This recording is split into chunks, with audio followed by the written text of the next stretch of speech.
Baik, terima kasih Gina. Saya harap ini juga menjadi contoh bahwa kita masing-masing yang punya kecenderungan mungkin rasa sakit, tidak ragu untuk memeriksakan diri agar ini menjadi kebaikan bersama juga. Makin cepat ditangani, makin cepat kita memutus rantai penularan virus corona ini ya. Bersama kita sudah ada sekarang Prof. Dr. Ari Faryalsyam, seorang penyakit dalam konsultan. Prof. Dr. Ari, terima kasih kehadirannya Prof. Kita perlu memberikan edukasi kepada masyarakat agar memang tetap tenang, tahu bahwa ini bisa diatasi, tapi harus waspada dan perlu sadar diri ya. Iya, tidak boleh disepelein nih harus dok sama-sama ya. Ya, nah dok, berbicara mengenai virus corona nih dok ya, ini jujur, saya kan orang awam. Saya jadi bertanya-tanya nih dok, ini fakta atau mitos sih dok?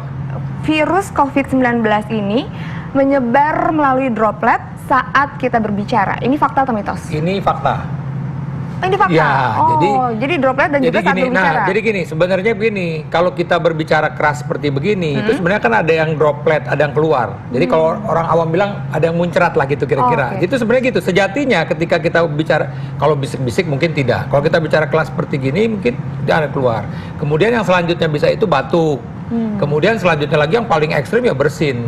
Jadi sekali lagi memang hal-hal yang membuat ini keluar dalam bentuk droplet itu artinya itu bisa terjadi gitu loh. Dari mulai kita bicara keras sampai tadi misalnya kita batuk sampai kita bersin gitu. Nah ini dok, ini Prof, ini karena akhirnya orang sudah mulai banyak tahu mengenai proses penularan ini. Orang akhirnya mungkin kadang-kadang merasa ketakutan sendiri, atau mungkin terlalu takut, atau mungkin malah terlalu meremehkan. Nah ini orang dengan kondisi sehat, katanya dia tidak bisa terpapar oleh virus corona. Ini kita perlu bantah, fakta atau mitos? Mitos. Jadi maksudnya orang sehat ya. Orang sehat tidak bisa kena. Justru kan ini bisa menularkan dari seorang ke orang lain. Ini yang kita bilang transmisi lokal. Artinya bahwa virus ini bisa menular dari satu orang kepada orang lain. Bahkan kadang tadi bahwa bisa saja asimptomatik, dia tidak bergejala. Tapi nanti ini ketika dia tidak bergejala, tapi dia sudah mulai ada virus di dalam tubuhnya, ketika dia bersin atau dia batuk, itu sebenarnya sudah bisa menularkan gitu loh. Jadi sekali lagi bahwa orang sehat bisa tertular. Bisa tertular dan belum tentu tidak terinfeksi corona ya dok ya? Nah sekarang mungkin bahasanya begini, apakah semua orang yang kontak dengan pasien yang positif itu tertular atau tidak? Itu yang saya bilang tadi, tidak semuanya tertular. Kita bicara soal daya tahan tubuh.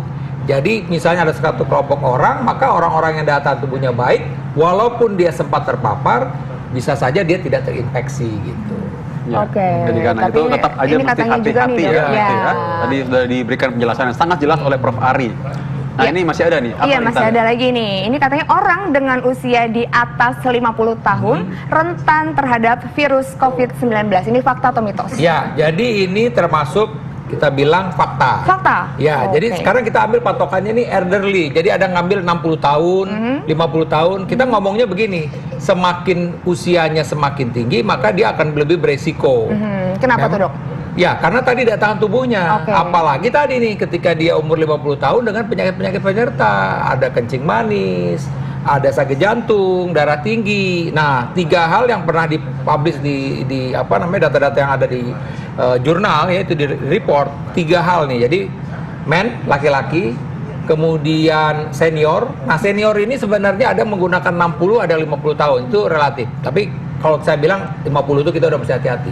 Kemudian yang ketiga smokers. Jadi perokok itu juga mesti hati-hati. Jadi 3 hal ini merupakan orang-orang yang berisiko untuk terinfeksi. Dan ketika dia terinfeksi, dia juga berisiko untuk terjadinya perburukan penyakitnya itu. Nah dok, untuk orang-orang yang misalnya kondisi badannya nggak punya penyakit bawaan nih, dan umurnya masih dikatakan relatif muda, ini apakah lebih kecil atau memang tetap harus waspada atau gimana nih dok? Ini kan soalnya banyak banget anak-anak muda yang mungkin sedikit meremehkan virus ini. Jadi sebenarnya begini, kalau kita bicara semua masalahnya, virus ini bisa kena kepada siapa aja.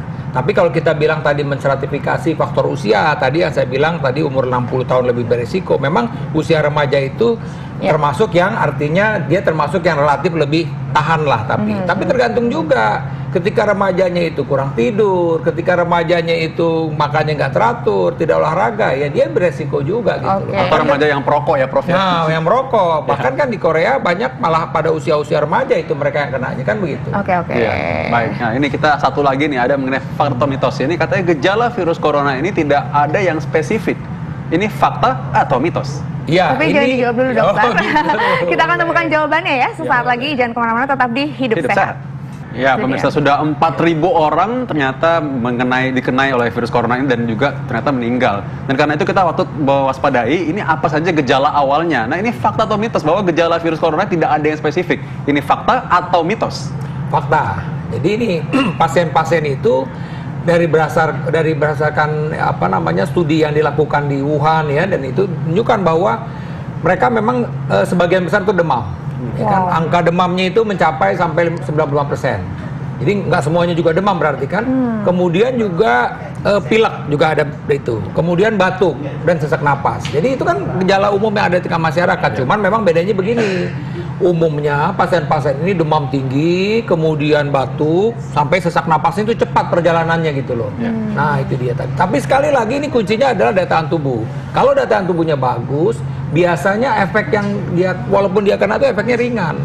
Dia nggak seberat itu gitu. Tapi kalau dia kebetulan tadi ada kencing manis, ada penyakit paru obstruksi kronis, apalagi dia juga mungkin dengan merokok, ada penyakit jantung. Nah ini biasanya perjalanan penyakit itu cepat gitu loh. Sehingga dia misalnya perlu sampai gagal napas, akhirnya sampai dirawat di ICU misalnya seperti Ya, ini itu. dok kalau ngomongin daya tahan tubuh juga nih, ini katanya demam dengan kesulitan disertai dengan kesulitan bernafas ini adalah salah satu gejala terinfeksi virus corona. Iya. Ini fakta atau mitos? Ini fakta.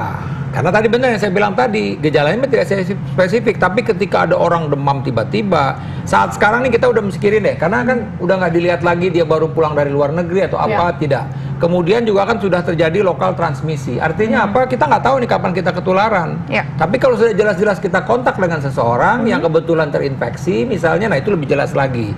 Jadi memang harus diperhatikan, kita ada demam nggak? Sampai batuk sampai sesek nggak? Nah itu tadi itu. Kalau demam, batuk, sesek, ada kontak, wah itu udah jelas. Oke. Jadi sekarang ini ketika, makanya tuh ada istilahnya dia orang dalam pemantauan ya. Artinya kalau dia jelas nih kontak, udah kontak dekat begini, ternyata yang kontak kita itu positif, nah kita udah mesti hati-hati tuh, kita udah mesti isolasi diri, mandiri dalam 2 minggu, karena bisa saja masa inkubasi itu kita ternyata positif gitu kena. Ya, jadi ini kita penting untuk segera sadar, dan ini karena untuk kepentingan bersama juga yang lebih besar ya, jangan kita menganggap enteng.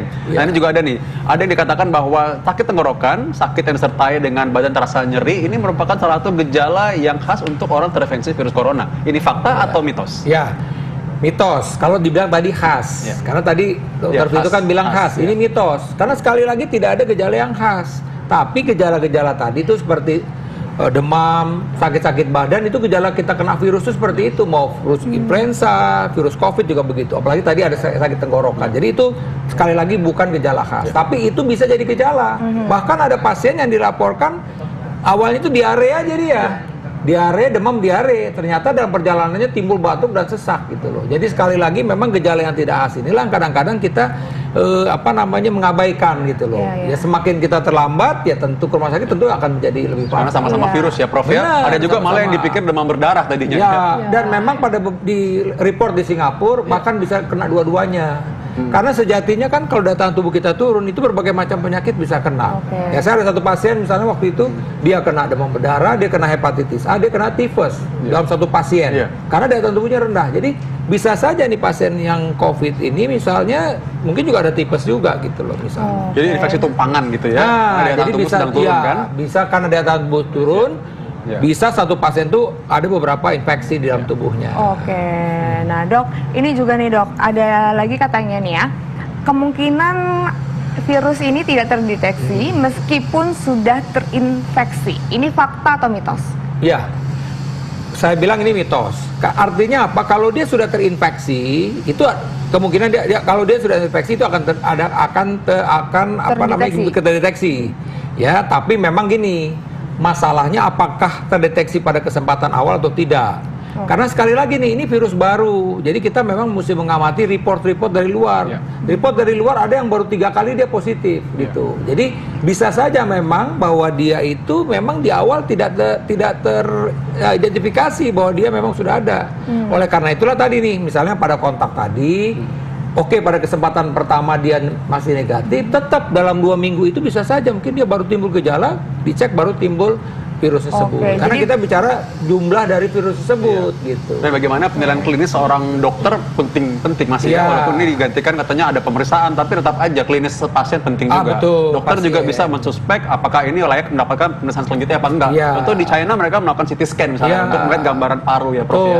Ya, Oke. tapi kan kalau memang semua di sini kan Iya, kosnya itu terlalu dia. besar. Iya, iya. Ada beberapa kasus yang memang secara foto torak belum kelihatan, tapi secara CT scan udah kelihatan. Tapi sekali lagi, inilah artinya dokter yang Dokter memutuskan menentukan, tadi. Oh, ini betul. kayaknya saya pas nih, kayaknya ini jangan-jangan ini karena ini. Dan dia yakin, Iya. makanya langsung CT scan baru ketahuan. Berarti kalau misalkan ada pasien atau di rumah, pemirsa di rumah tahu ada yang orang sakit, mungkin kurang Iya. fit, demam, Iya. dan curiga nih, udah dokter akan periksa, bawa aja karena Iya. itu kepentingan bersama. Betul. Jangan menyembunyikan diri nanti Iya, malah ya. Iya. gitu. Iya, Baik. ya. Ya. Nah dok, ini kan juga nih dok, ini katanya kalau untuk orang penularan virus corona COVID-19 ini agar tidak meluas, sebaiknya menggunakan masker oleh orang yang sedang terpapar virus. Ini fakta atau mitos? Ya, jadi ini memang fakta. Oh, oke. Pertama gini, kita aja nih sekarang nih dalam keadaan pertama kalau kita memang sedang sakit, lagi pilek atau batuk, memang sejatinya kita mesti pakai masker. Oke. Kenapa? Karena tadi nih kayak ngobrol begini, kebetulan dia mungkin bersin, dia batuk, itu dia bisa menyebarkan virus ke sekitarnya. Makanya dia pakai masker. Bagaimana dengan orang sehat? Kalau orang sehat yang di jalanan bebas aja misalnya nggak perlu. Tapi kalau ketika ini saya sebagai dokter, perawat, menanganin pasien itu yang kita curigai, kita udah mesti pakai masker gitu. Termasuk juga para petugas-petugas yang thermal scan itu. Saya rasa kan dia ini kan dia belum tahu nih positif atau enggak, Iya. karena dia deket kan kontak. Iya. Saya sarankan tetap dia mesti pakai masker. Gitu. iya. Oke, nah jadi supaya bijak menggunakan masker itu juga di public area juga nggak semuanya memang Ya, wajib digunakan ya bener, dok ya. karena kan kita begini. Iya, karena kita- sekarang sulit banget ya. Nah, itu yang menggunakan penting. masker. Jadi kayak beberapa kesempatan sudah bilang, Iya. kita jadi akhirnya begini, ketika orang takut semua, yang sehat semua juga padahal jauh dari kerumunan dia pakai masker, akhirnya apa? Masker jadi langka, Iya. harga masker jadi mahal. Nah, ketika dia sakit, dia mau cari masker nggak ada, kan jadi problem. Akhirnya dia menularkan Iya. ke sekitar gitu loh. Iya. Sama juga yang ras makanan, tadi pagi saya juga ada wawancara saya bilang begini, masyarakat ini harus bijak. Ketika masyarakat benar-benar ketakutan beli numbunin makanan-makanan, harga makanan kan cenderung akan jadi naik. Iya. Akhirnya apa? Saudara-saudara kita yang dalam keadaan ekonomi lemah ini yang kesulitan untuk mendapatkan makanan tersebut. Apa yang Iya. terjadi? Iya. Mereka jadi makannya jadi susah, daya tahan tubuhnya menjadi turun. Nah, mereka ini berpotensi positif. Akhirnya kan menular kepada kita juga. Jadi memang dalam kondisi ini kita mesti dalam keseimbangan, Iya. mesti gotong royong. Jadi yang penting memang jangan panik. Iya. Ya, baik Gitu. Prof. Ini memang kita adalah keprihatinan bersama, Ya. karena itu bukan kepentingan sendiri, tapi keprihatinan untuk generasi yang lebih banyak ya. Jadi ini semua juga sama. Apalagi tadi mengenai tadi masker di rumah sakit. Mungkin perawat-perawat, dokter-dokter, petugas medis, supir ambulans, Iya. resepsionis di rumah Iya. sakit, setiap hari ketemu dengan Iya, orang-orang yang betul. berpotensi Iya. suspek terinfeksi virus Iya. corona. Dia lebih butuh menggunakan Iya. masker dibanding orang-orang yang sehat di populasi umum. Iya. Ya, tapi tentu saja juga semua jangan menganggap enteng. Tetap Iya. waspada. Apabila memang rasa sakit, jangan anggap wah masuk angin aja. Kalau memang rasa demam dan kira-kira kayaknya saya nggak yakin nih, Iya. segera ke dokter. Dokter akan menentukan ini akan perlu pemeriksaan apa yang Ya, lebih lanjut lagi. Bahkan Iya. dalam kondisi saat sekarang, kalau kita batuk pilek udah istirahat aja deh. Istirahat ya. Karena kan kita bicara nih, kalau dia oke lah, dia mungkin bukan kena virus corona, tapi kan dalam kondisi dia batuk Ya. pilek tuh berarti daya tahan tubuhnya kan menurun. Iya. Ya. Dia bisa tertular. Jadi saya sarankan dengan kondisi sekarang ini, ketika ada kita badan nggak enak, pegal-pegal, batuk, istirahat di rumah aja Oke, udah. oke. Iya. Dan Jadi juga kita jangan pulihkan panik badan berlebih kita. tadi ya dok ya. Nah, panik Karena ini itu pengalaman penting. juga saya Iya. sempat kena GERD dan juga asam lambung tinggi karena aduh pusing ya masalah corona ini. Saya takut gitu karena saya maksudnya ya, termasuk orang awam dan juga teman-teman di rumah Benar. semuanya juga pasti pada panik dok. Iya, Ya, mudah-mudahan dengan adanya sosialisasi seperti ini, edukasi seperti ini di Hidup Sehat, mudah-mudahan kita semua akan paham ya. Jadi jangan ketakutan yang disebar, tapi bagaimana edukasi untuk bisa menangani dan mencegah virus ini masuk ke tubuh kita. Iya Intan, keren banget, terima kasih ya. Intan juga semua udah mendukung dan semua pemirsa saya yakin semoga semuanya sehat-sehat selalu ya. Prof juga Iya, sehat-sehat selalu Prof. Mudah-mudahan kita sehat semuanya, karena ya. kita ketemu tiap hari pasien. Iya. Dokter Vito kan ketemu pasien, kita mesti sehat. Iya. Sama-sama hidup sehat. Nah, kita selanjutnya kita akan bahas terkait mengenai hidup sehat ini ada Untuk ningkatin imunitas nih pastinya. Katanya nih dok, ginseng juga bisa buat ningkatin imunitas. Tapi sesaat lagi kita bakalan bahas. Jangan kemana-mana, makanya tetap di Hidup Hidup Sehat. Sehat.